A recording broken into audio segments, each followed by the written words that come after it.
Chapter 2. The Fire Cavern. Quistis was an excellent fighter. She had mastered her whip at a very young age and GF junctioning not long after. Fighting beside her was always an excellent learning experience, even for Squall who had been fighting with her for years. She learned so quickly and easily, and her fighting style always seemed to change based on who she was fighting. She even had a knack for managing to mimic the tricks of monsters. While the monsters in the forest between the garden and the fire cavern were not all that powerful, they were numerous and the bite bugs tended to swarm. Though Squall could easily destroy hordes of the insects using Shiva's ice magic, he knew better. Quistis was here to make sure he didn't die in the fire cavern. Seeds rarely worked alone for the simple reason that there were strength in numbers. However, she was also here because a seed needed to give a report on his performance in battle. He could definitely use Shiva to make this easier, but not using her would be more impressive to the garden staff. Anyone could use a GF, technically speaking, but seeds were combat specialists. They needed to be able to fight without them. The two of them together covered ground very quickly. In this at least, fighting, Quistis was professional and clinical. This was how he liked her best. When they fought together, it was like they were on the exact same wavelength. No emotions. No expectations. Just two warriors fighting their way through monsters. "You're doing very well," Quistis admired as they hiked through the nearby forest. There was no set trail because they were encouraged never to travel the same route twice. So the terrain was rather taxing to get through. Squall rather liked the workout though. He enjoyed how his muscles came alive and how his body moved as a single, comprehensive unit. Physical activity like this didn't require a great deal of thought, but did need his attention to make sure he didn't trip up. In that way, he didn't have to overthink anything and could actually relax. "Thanks," he mumbled after a moment, more from habit than anything.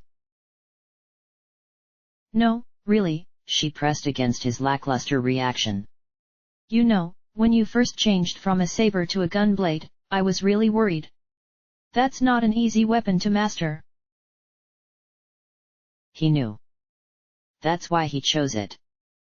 The saber was too easy. Guns were too easy. The combination of the two in the gun blade required a much more experienced touch. It was something he could devote a great deal of time and effort to. "Who switched first? You, or Cypher?" Quistis asked, trying to remember. "Cypher did. I mastered it first, but he's been training with it longer." "Oh, that's right." She nodded slowly, recalling now. Cypher hadn't been able to resist the allure of a powerful weapon that very few could use. He hadn't trained with a saber for very long before switching though, and the sudden added difficulty hindered his learning process significantly. It was because Squall trained longer with a sword and practiced aiming separately that he was able to gain control of a gunblade before Cypher. "How's your specialist training with it coming?" she asked, curious. Though she was his general instructor, she couldn't teach him the gunblade. As with most weapon specialties, besides her own, he had to learn that from someone else. However, there was no gunblade teacher at Garden because it was so hard to find someone who could actually wield the weapon with sufficient proficiency. And though there were many who attempted to learn, drawn by the challenge or the power or whatever else, few stayed with it as Squall and Cypher were doing. There wasn't even a single gunblade specialist in Seed. Because of that, Cypher and Squall had to either learn on their own or take training from written works or video demonstrations created by others since the gunblade's inception. The best way for the pair of them to learn, however, was to train with each other.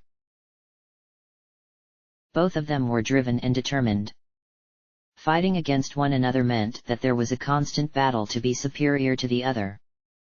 One would sometimes get better, but the other didn't usually take long to equal him again. It was a beautiful give and take that worked out well for them. Most times, anyway. I'm getting faster, Squall automatically reported in a dull voice as he used a low-hanging tree branch to climb a rather steep wall of dirt. Cypher is still faster at the moment though. Keep it up, Quistis smiled as his body disappeared over the edge. By the time she joined him, he was already walking forward again. It wasn't his place to slow down for her sake. She had to keep up with him. Which she didn't mind doing. Quistis couldn't help but grin at the sight he made. Confident, steady, focused. He was everything a seed could dream of being. If he hadn't switched to gunblade training 4 years ago, he definitely would have been ready to take the seed exam at 15 as she had done. She doubted though that he ever would have been an instructor. Somehow, the thought of him in charge of upperclassmen, much less underclassmen, was funny to her. No, he'd definitely be a lifer seed. Content to go out on missions until he could no longer pass the mandatory yearly physical. Then what? Retire? It was a fun little thought exercise she liked to play with herself. Where would Squall be 1 year from now? 2 years? 10? 20? Would she still be with him? Still smiling at his turned back? When was he going to finally open himself up to her? Depend on her?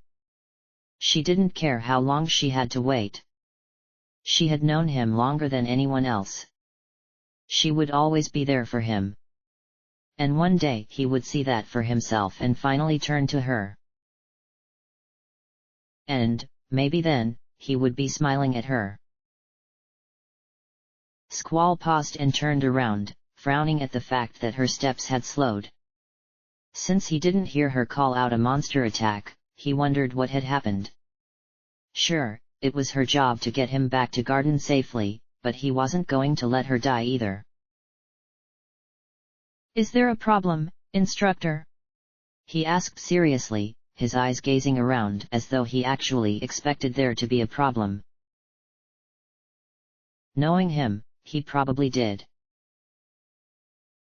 Quistis smiled and jogged forward. Not at all. Come on, we're almost there and it's already past noon. If you want to get back in time, we better hurry. Squall nodded, accepting that at face value before turning back to continue on.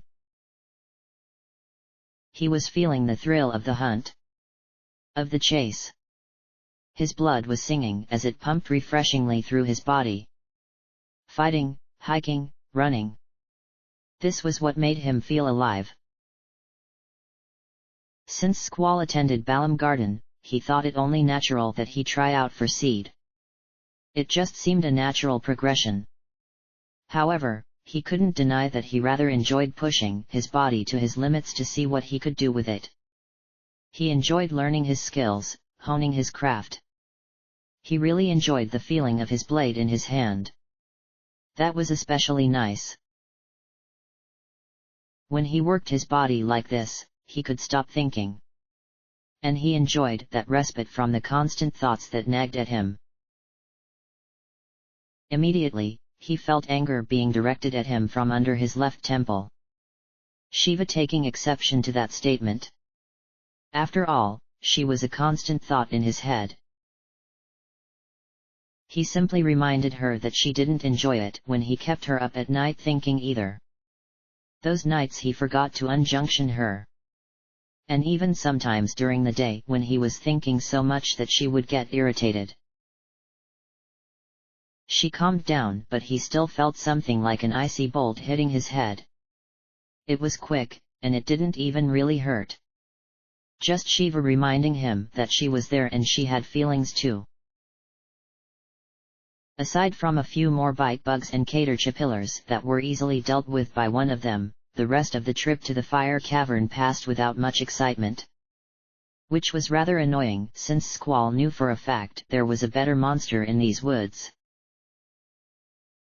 It was shy though. Well, maybe next time. The fire cavern was a cave near the coast. It didn't extend very far, but it did reach down low enough that it had access to the lava vault beneath the mountains that made up Balam. Everyone knew that there was a GF in there. He was a stubborn one though. It was said he was difficult to defeat and claim due to his animalistic but still somehow intelligent fighting ability. A few cadets had tried to go after him as their prerequisite, but no one had yet succeeded. Which was precisely why Squall had chosen to go after him instead of opting for an easier GF to hunt after. He didn't want an easy GF. He wanted a strong GF. There was no point to just getting the grade here. Even after the exam, this GF was going to be his. If they were going to be together, he wanted to make sure it was a good one. Since it was a hotspot for seed hopefuls, garden staff was already waiting by the cave entrance. It would be their job to monitor him and ensure that he came back within the chosen time limit. They would also be grading him as Quistis would be doing. As the cave came into view, Squall was already thinking tactics for beating fire monsters. He had some blizzard spells for offense and had already junctioned them. He rather wished Shiva would allow him to use his fire spells even just for defense. The ice goddess, however, was adamant about him keeping them far away. Whatever. He didn't care all that much. It just meant he had to stay on his toes. He was now going through maneuvers he had practiced that made sure not to directly involve himself with enemies. Most monsters he could touch. Bombs, however, literally coated themselves in fire. Not to mention their penchant for blowing themselves up when injured. He would need to be able to take them down in very few strokes, one preferably, all while not touching. Okay. Junctioning magic, Quistis called out, pulling him from his thoughts. He turned to her to see her back in instructor mode. Now pay attention. This important for fighting elemental monsters. Instructor, Squall cut her off neatly and as politely as he could. I'm aware. Quistis sighed and pushed back her hair. Out of instructor mode. I know. I just want to be sure that you've got everything under control. Maybe you want to practice with your gunblade? I know you've been honing your speed attack. I could help you. I already know. Why was she constantly telling him things that he knew? Clearly, he knew how to junction or he wouldn't have passed the written test. Obviously, he knew how to wield his gunblade or Cypher would have gutted him already. What was the point of this? Quistis didn't miss his short tone and frowned as she pushed back her hair again. She sounded dejected when she said, "Oh, okay. I was just concerned. That's all." Before Squall could even answer the question to himself if he was supposed to ask what that meant and if she was okay, she was brightening back up again. All right, let's go. It sounded like an order if he ever heard one. And that's the entire reason he came out here anyway. He felt relieved that he could finally get to work. It was so boring doing nothing. He turned back to the path leading to the fire cavern and jogged to the robed garden faculty that were watching the entrance. It was hard to differentiate them because of their hats, but it didn't really matter who they were. Sometimes, to amuse himself, Squall imagined that they were all clones of each other and no different at all. It was a silly amusement, but he didn't really care. And no one else knew anyway, so it didn't matter what his inner thoughts were. He slowed to a walk before stopping in front of them. They stood there, silent for a moment, and made Squall mend his mental theory a bit. Maybe they were robots and were charging in the sunlight. That would explain the amazingly hindering hats. They were solar panels to charge them up. This pause was only because they were checking their programming for the right response. It was a fun thought to himself. He banished it quickly and got back to being serious. Not that his inner thoughts ever showed on his face. Your objective, to obtain a low-level GF, one of them said in monotone. A seed member must support. Are you ready? He had been ready yesterday. I'm ready, Squall said, his tone dull as he saluted the two men. Official. It was time for business. I'm his support. Quietus also went to attention as she identified herself. Instructor number 14, Quistis Treep. Please select a time limit between 10 and 40 minutes. Choose one suited to your abilities. Challenging, yet reasonable. Know that if you cannot obtain the GF within the time limit, this prerequisite will be considered a failure regardless of whether you do finally obtain the GF or not. Is this understood? I understand. 10 minutes. Squall wondered how long people were going to waste his time before he could finally be allowed to work. Garden faculty really was rather annoying. Understand that 10 minutes is the shortest time limit and that if you cannot obtain. I understand. I choose 10 minutes. He really needed less than 5 if the simulations he had been running were accurate. However, they didn't let him choose less than 10 minutes. Very well, the man didn't seem bothered by the interruption. Your time starts now. Good luck. His time already started. Yet the twins took the time to slowly move out of the way before letting him step inside.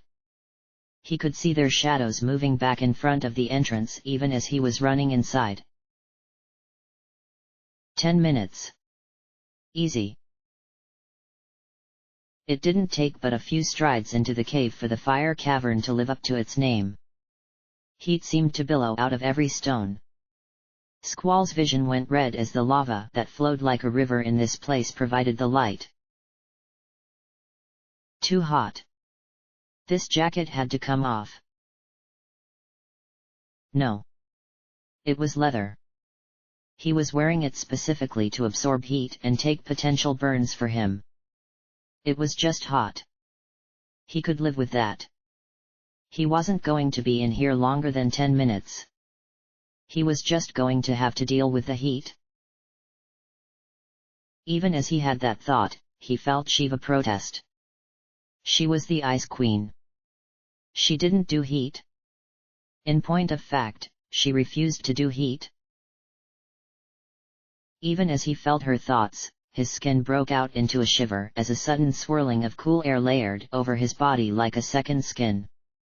The heat faded and, behind him, he heard Quistis make a small sound of surprise. Shiva had reached out and enveloped her as well. My, that's a strong GF you have, Squall, Quistis murmured, rubbing her now cold arms. She could see the lava around her, and somehow it felt wrong. She doesn't like it to be hot, Squall said back. Now his jacket was rather useless as she had wrapped the cold around his body rather intimately. Still, better than the heat. Honestly, they had been together so long that he didn't feel the cold much anymore. I don't know why I was worried, Quistis chuckled. Of course, my job is only to support you in battle. Everything else is up to you. Do you remember why? Immediately, he knew the answer even as he was looking around for monsters. Saber-class seeds are rarely, if ever, sent on assignment alone. They need to be able to work as a team. Very good. Your written test scores were the best, I don't know why I thought I needed to ask. Yeah, neither did he. Squeaking alerted him only a short second before the red bat zipped past his face. Instinct and training took over. Draw. Slash. A single squeak and a dead red bat fell, sliced in half at his feet. Very good, Quistis clapped. Watch out!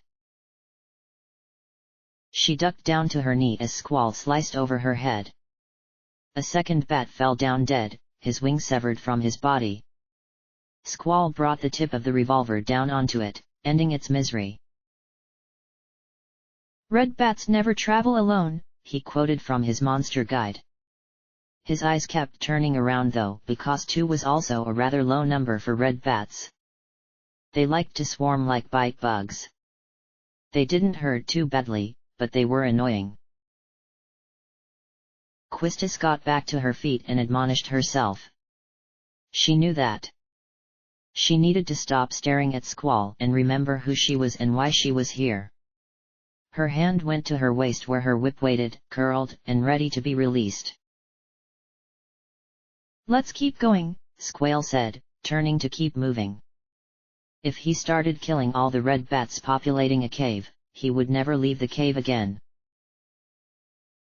Quistis fell in behind him as they started jogging down through the cave. The paths narrowed further and the lava river expanded. The cave got brighter and now so hot that Squall could feel it through the layer of cold Shiva laid thick over his body. He was so serious. Quistis really rather wished he would laugh and enjoy himself more. She knew it was part of his exam, but still. She smiled as an idea came to her. You know, the boys often choke on this test when I come with them.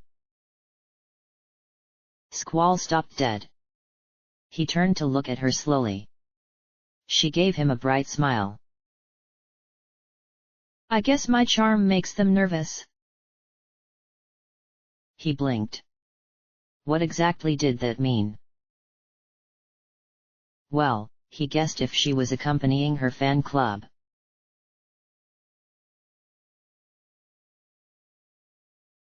He still had trouble accepting that she had a fan club. Still not his business though. Even if it was weird. And inexplicable.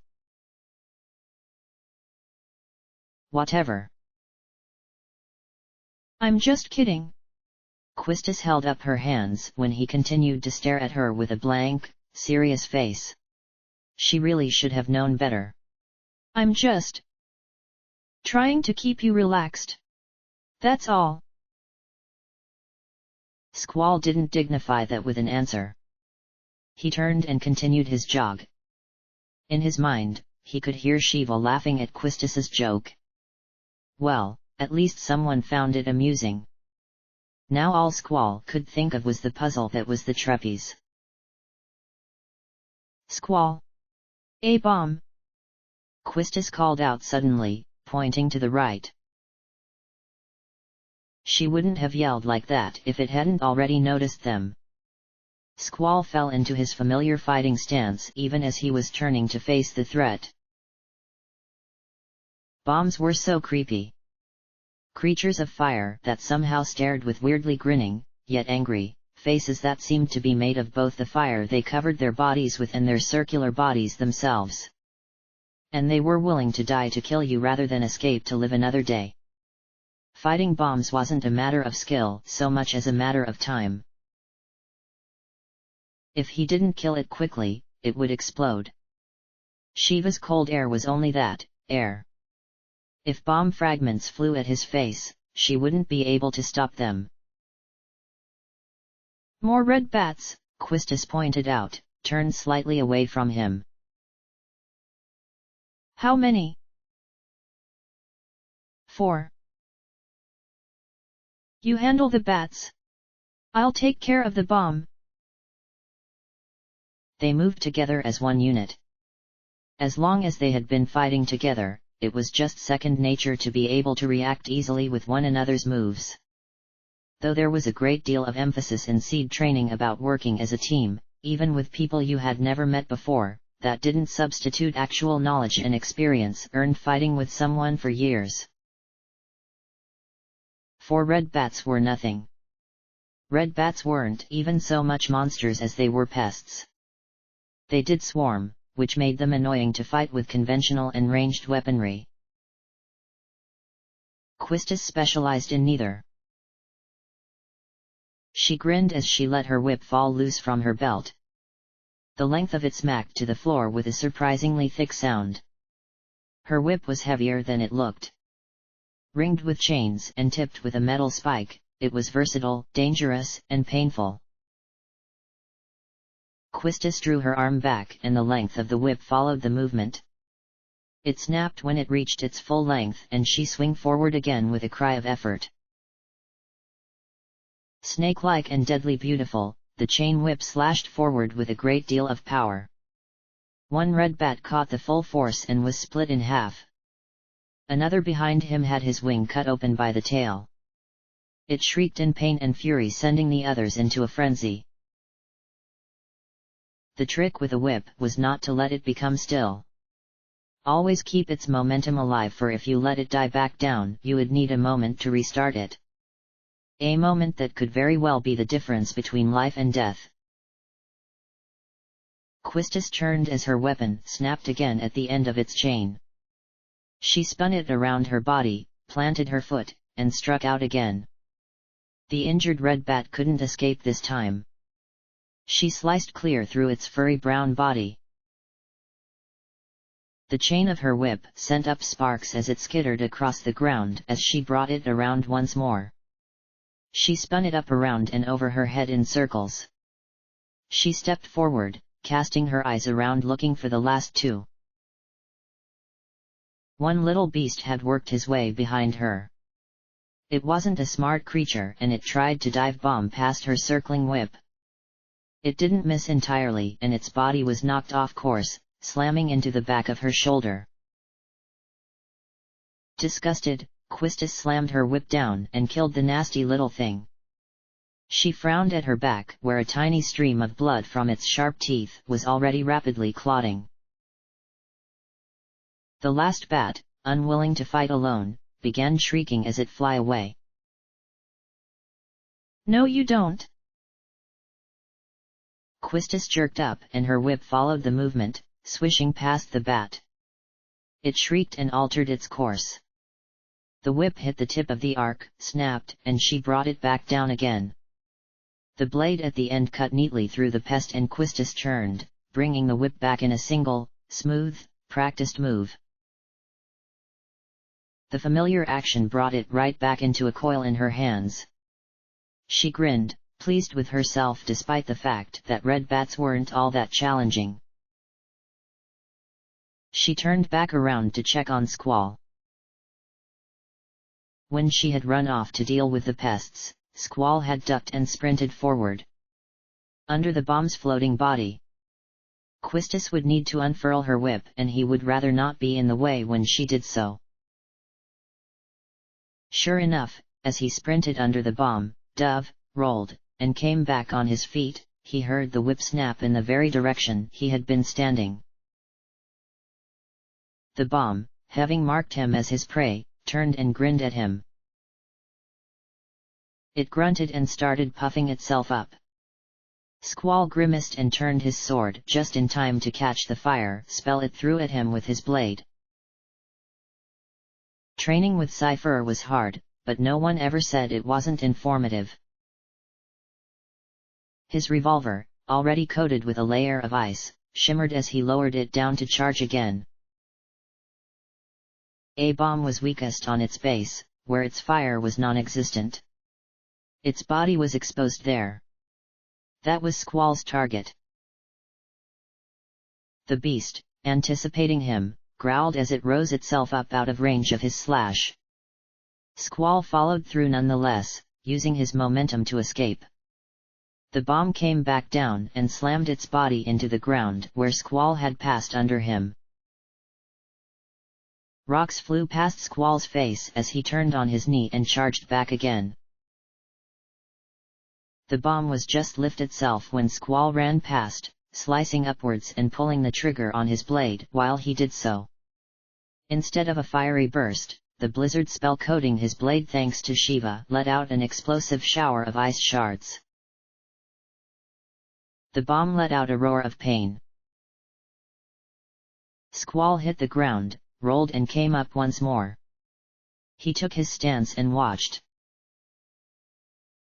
The bomb, growling at him, took in great gulps of air, oxygenating his flames, growing bigger, trying to puff itself up to seem more deadly. It would only do that so often before it decided suicide was a better option. Squall had to defeat it quickly. He turned the blade and he felt Shiva cheering the death of such a pure fire creature. The bomb rushed him. Squall didn't move fast enough. He felt the heat of the flames burning and hissing through Shiva's cold air. The force of the blow knocked him backwards onto the flat of his back and the wind rushed out of his lungs. He was down for only a moment. Long enough to feel the lava's heat around him that was far more intense this far in than it had been at the entrance. Then Shiva was wrapping him in her cool air again. The fire that had barely started singeing his clothes was blown out and he felt cool once again. He rolled and pushed himself up. As he did so, he swung his sword around in a wide arc. He hit the broadside of the bomb and it fell to the side, angrier now. As it lifted itself back up, it took in more air. The fire grew bigger and Squall adjusted the grip on the hilt of his revolver. He didn't need to charge again. The bomb rushed him. Bolder now as it was starting to consider its nuclear option, it rushed past him and stirred Shiva's cool cocoon. Squall sidestepped easily, avoiding the attack. And the next one. And the next. The bomb kept rushing, attempting to knock him down once more.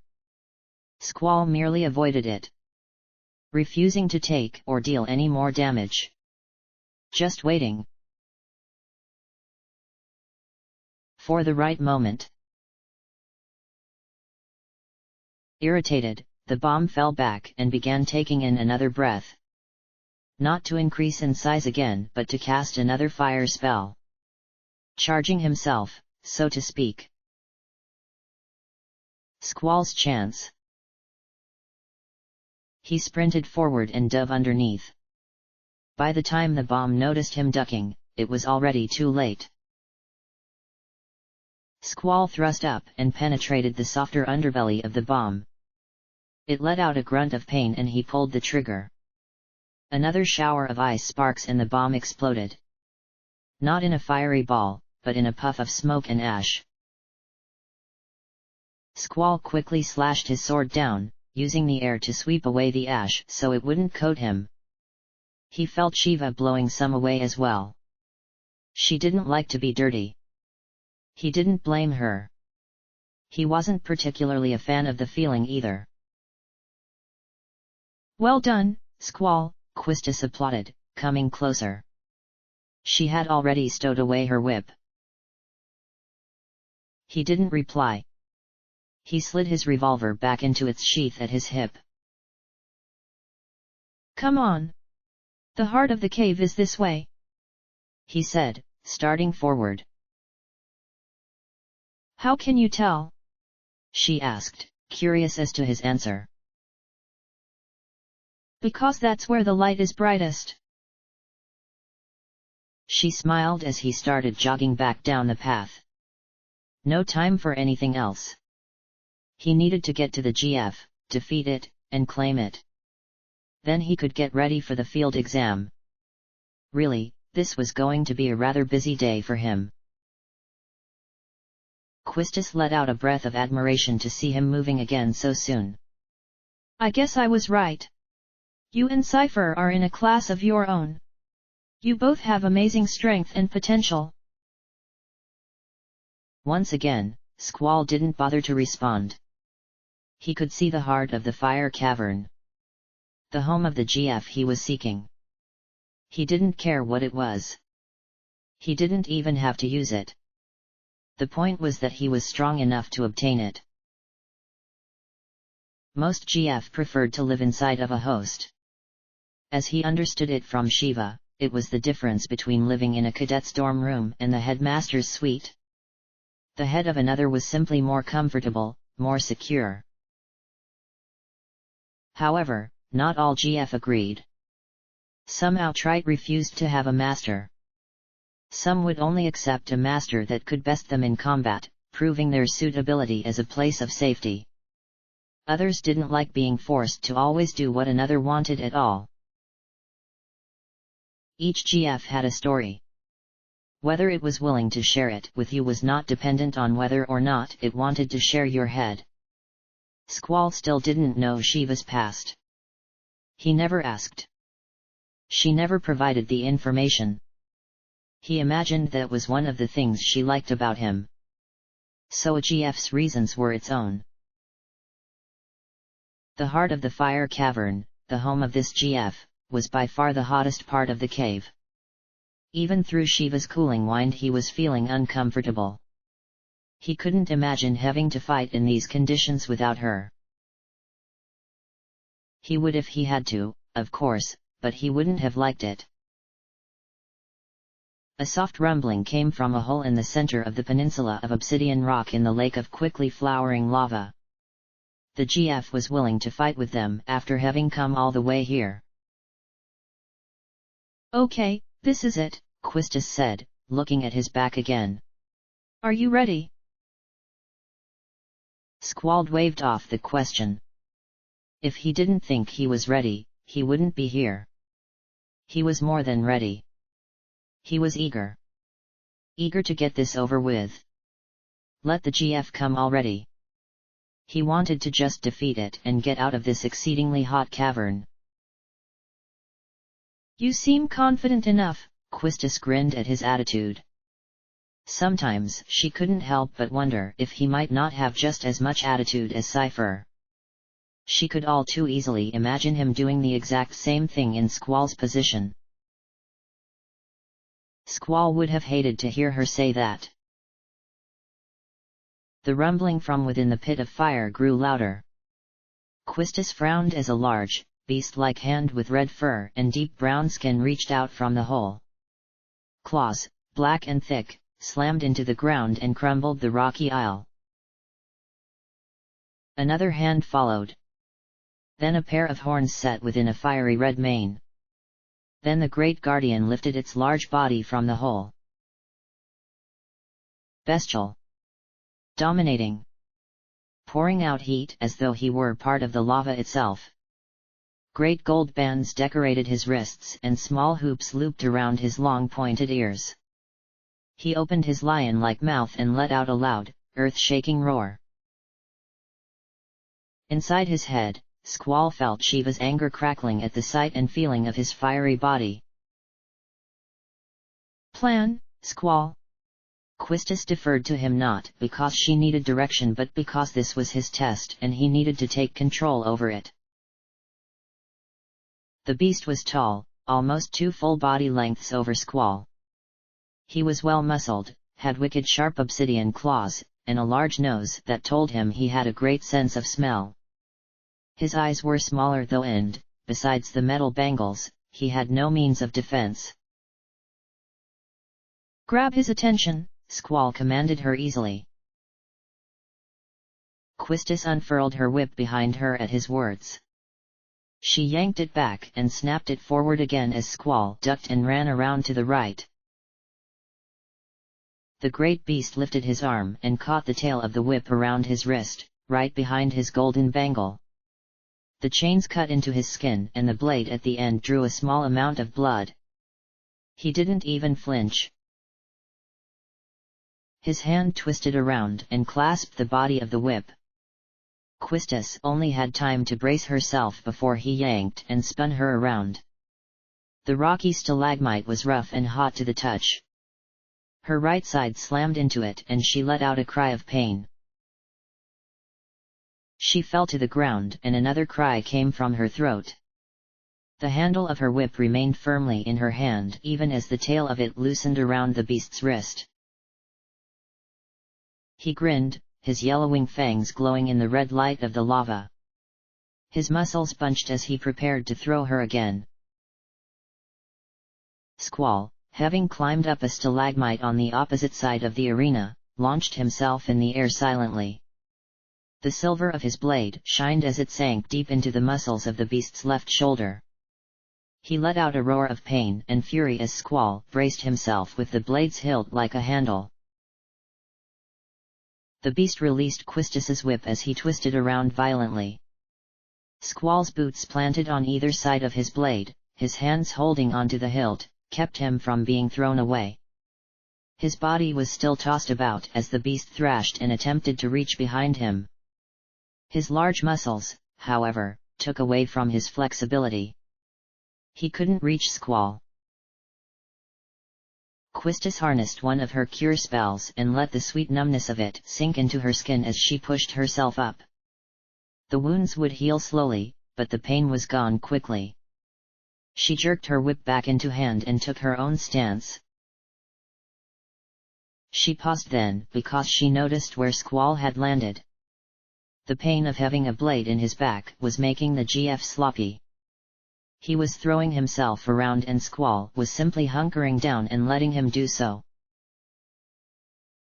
Quistis waited a moment, watching. The beast turned and she let her whip fly.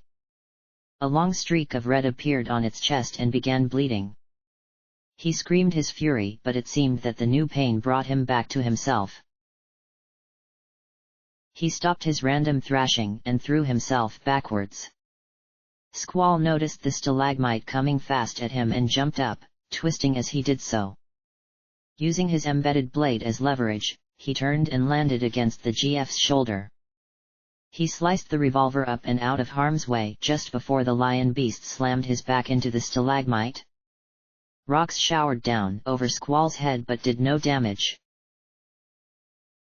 He was within reach now though. He grunted in pain when the beast clutched him in his fist. He squeezed and the pressure combined with the pricks of his black claws into Squall's side made him grunt in pain. Squall tightened his hand on the hilt of his gunblade, jerking it out when the beast lifted and threw him away with another roar. Squall hit his shoulder against the ground, bounced, and came up on his feet. He slid backwards and still came up again, taking his stance. The ache of his new bruises and puncture wounds faded as Shiva let out a cure spell into his body. The beast wiped his feet against the ground, the claws of his hind paws digging deep into the ground and kicking up rocks and dust. He let out a breath and steam came from his nostrils. The blood dripping down his back, dark red and bubbling, was also steaming menacingly. Fire was in his very blood, meaning he would only be more susceptible to ice magic. Distract him, Squall ordered, running one way. Quistis ran the other, sending her whip flying. The sting of its kiss against the beast's chest and arms made it roar and chase after her. She turned, bringing it around. The blade at the end slapped into its face, opening a long laceration against its muzzle. Squall ran to the front of the peninsula, skidding to a stop and turning to watch Quistis beating against the GF. It had brought up its arms and was deflecting the blows with the bangles. She was making sure her whip didn't wrap around him again and put her in harm's way by backing up and ensuring only the tip of her whip hit him. Squall paused and took a deep breath. He reached, in a manner of speaking, deep into his own mind where Shiva was crackling with angry, icy energy. She grabbed onto his mental hand eagerly, more than ready to be brought into the battle against this fire beast. Squall's eyes flashed a bright, icy blue for a fraction of a second. He felt her cold energy flowing down from his brain and into his arm. It should have burned him, but with her junctioned ice was a sweet caress. The energy built in his palm and Squall lifted his arm to release it at the beast. GF existed in the mind of their caster. Squall could see Shiva. The blue-skinned goddess, Empress of Ice, clad in crystal shards and too beautiful to be real. She burst into life before him, not truly free from his mind but extended into his body. Quistis looked over and saw great billows of icy steam escaping his body, but she saw no Shiva. She yanked her whip back and ran. The beast followed her right into the path of Squall's spell. Only he could see the true form of his GF, but Quistis could clearly see the result of her magic. The world around him froze as a blast of enormous, freezing, almost anti-energy burst forth from his body. Quistis, wrapped in Shiva's protective embrace, felt nothing at all. But she could behold the path of glowing blue ice shards impossibly set against the burning lava. The beast let out a cry of agony as the ice wrapped around him. It froze him in place. It stilled his rapidly beating heart. He felt his soul chill from the impossible cold that was Shiva's ice. Squall's hand closed as the energy ceased. He felt the ice like an extension of his arm. He knew exactly how and where to break it to do the most damage. The crystals, so perfectly formed, shattered within and without of the beast GF's body. He cried out again as they ripped through his skin, through his heart, through his very spirit. The shards swirled around, doing more damage as they melted away. Sharp and beautiful. Deadly cold so that it burned. The ultimate ice attack from the goddess of stillness. Diamond dust. As the last of the shards melted away, the great beast fell to his knees. Great heaving gasps came from his muzzle as the force of the attack, so opposite of his own power, overwhelmed him. The pair stopped attacking then, waiting. If he gave up, it would be foolish to continue. They didn't want to keep attacking if he was near the end of his health.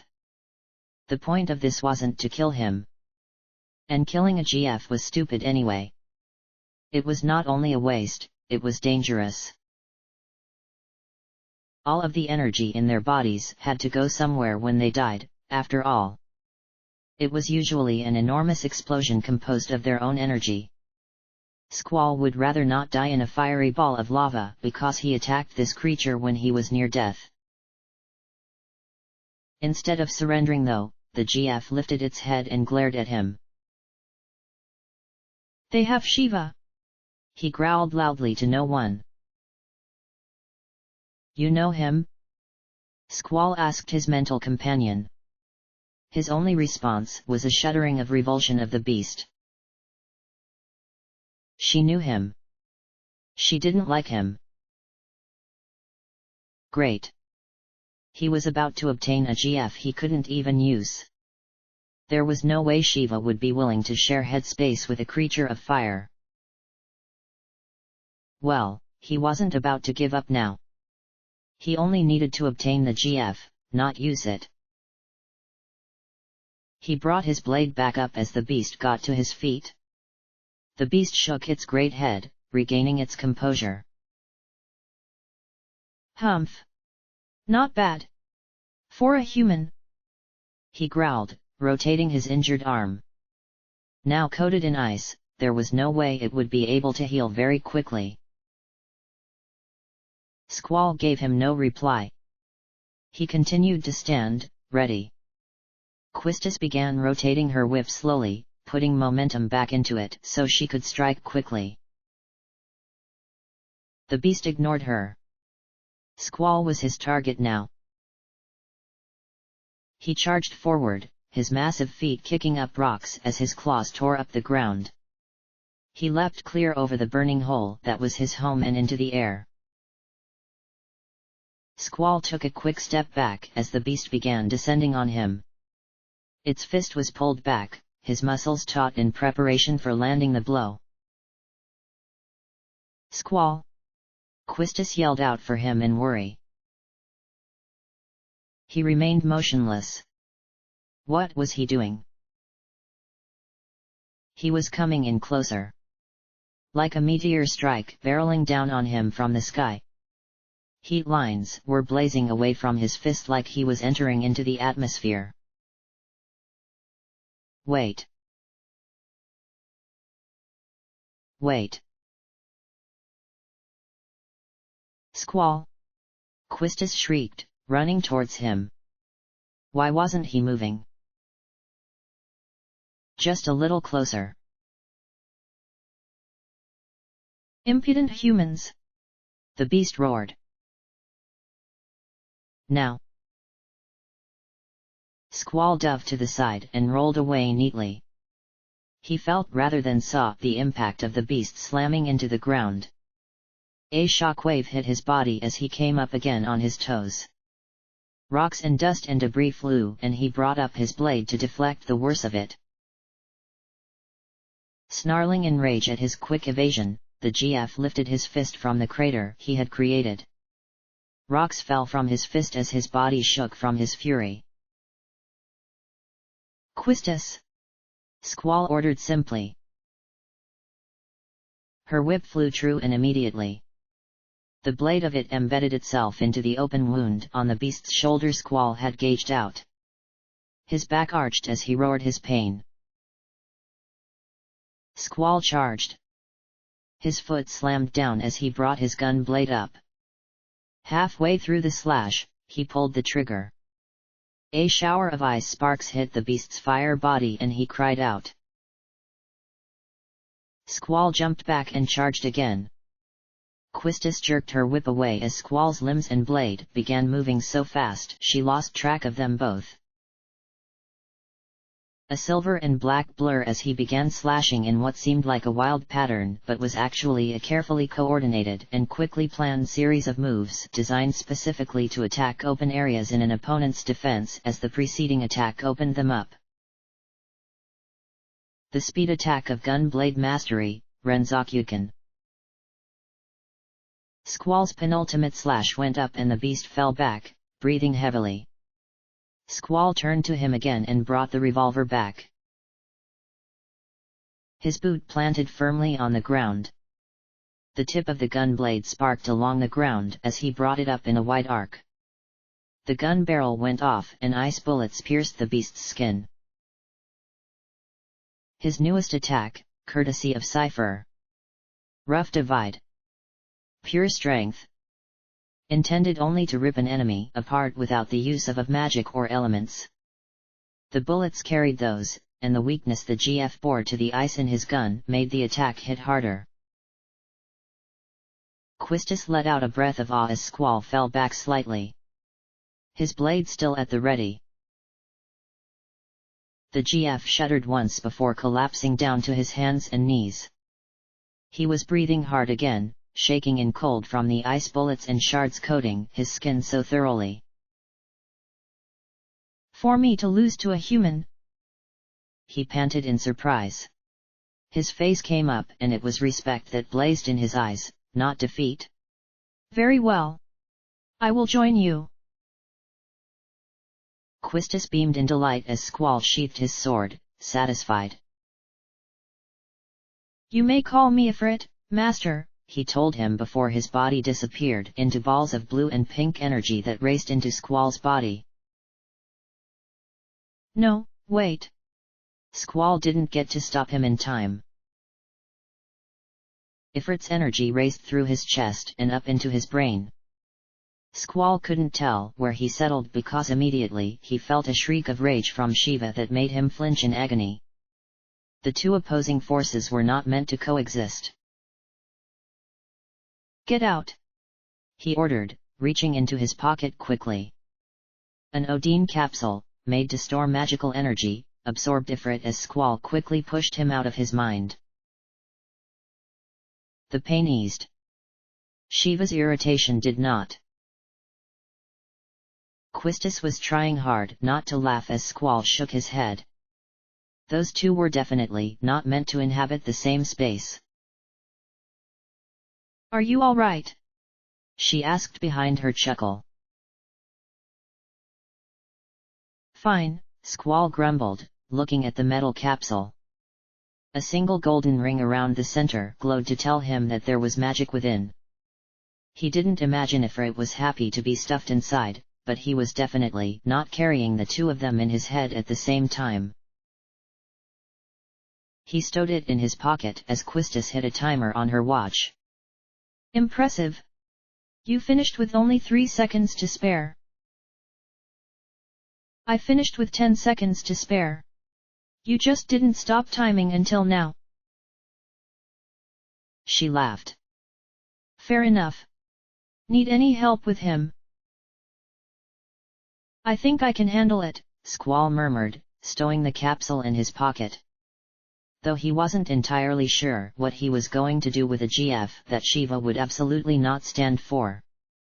At least with Quetzalcoatl she had only complained. Well, I can't give you an official report or even really disclose my feelings on your performance, she smiled at him, crossing her arms as she pulled her whip back in. But you can rest assured, I think, about this particular fight. Squall nodded once as he stretched out his body. AGF obtained, and he was none the worse for wear. A couple bruises and scratches and, since he had already applied a cure spell, those would probably be healed by the time he got back to garden. Shall we? Quistis asked, stepping past him calmly. Let's not forget that there's still monsters in this cave. The assignment is complete, but that's no reason to let your guard down. He knew that. He turned and the two of them began jogging away from the heat of the heart of the fire cavern. Personally, he couldn't wait to get out and take a shower. End of chapter.